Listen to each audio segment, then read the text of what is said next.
Hello বন্ধুরা, আমার subscriber ভাইয়েরা, আপনাদেরকে নতুন করে আবার আমার চ্যানেলে স্বাগত জানাই।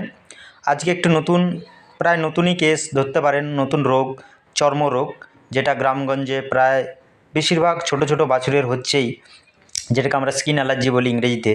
তো এটা হলে প্রচুর পরিমাণে দেখতে পাবেন ছোট ছোট যে চামড়ার উপরে খসখসা হয়ে থাকে, খাপচা খাপচা গোটা গায়ে হয়ে থাকে, সবার আগে মুখের উপরে কিছুটা দেখা যায় নাকের আশেপাশে। তো এটাকে বাছুর সারাক্ষণ চুলকাতে থাকে, জিভ দিয়ে চাটতে থাকে, কোনো কোনো সময় লাল টকটকা হয়ে যায়।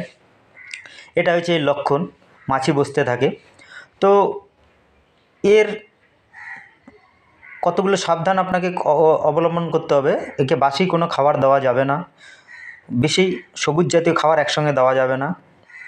যখনই দেখবেন এরকম পশুর হয়েছে, তাকে অন্য পশুর থেকে সঙ্গে সঙ্গে আলাদা করে নিতে হবে। আর আপনাকে যত তাড়াতাড়ি সম্ভব গ্রামীণ চিকিৎসককে সঙ্গে যোগাযোগ করতে হবে।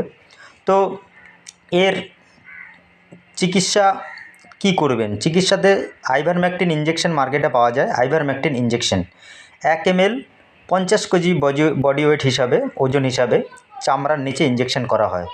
7 দিন ছাড়া ছাড়া পরপর 3 বার করতে হবে।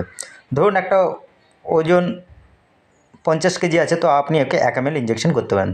দ্বিতীয় হচ্ছে ক্লোরিল ইঞ্জেকশন, অ্যান্টিহিস্টামিনিক 5 ml গভীর মাংসে পরপর 3 দিন দিতে হবে।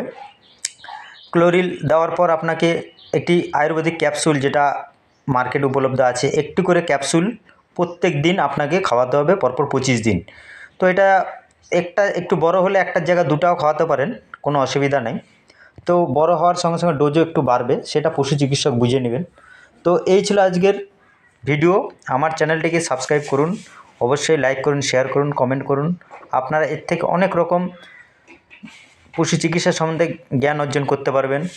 খুব সহজ সরলভাবে আমি বুঝিয়ে দিই। আমার ভিডিওটি দেখার জন্য অসংখ্য ধন্যবাদ।